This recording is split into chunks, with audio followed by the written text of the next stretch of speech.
ရှင်အခုပြပေးထားတာလေးတွေရောလေစေးသား quality ကောင်းတာလေးတွေကိုစုပြီးတော့ဗီဒီယိုလေးရိုက်ပြီးတင်ထားပေးတာပါရှင်အဆုံးထိကြည့်ပေးကြပါအောင်နော်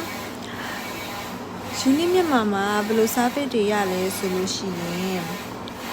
DTF sticker ကိုလက်လီလက်ကရတယ်ရှင်ပြီးတော့ DTF ဖလင်ရပါတယ် double ဖလင်ရပါတယ်ပြီးတော့ DTF ink အဖြူရပါတယ်ရှင်စိတ်အဖြူလည်းရပါတယ်ပြီးတော့ DTF powder လည်းရပါတယ်ရှင်လိုအပ်လို့ရှိရင် Viber ဖုန်း3994319643ကိုဆက်သွယ်မှယူနိုင်ပါတယ်ရှင်ကျေးဇူးအများကြီးတင်ပါတယ်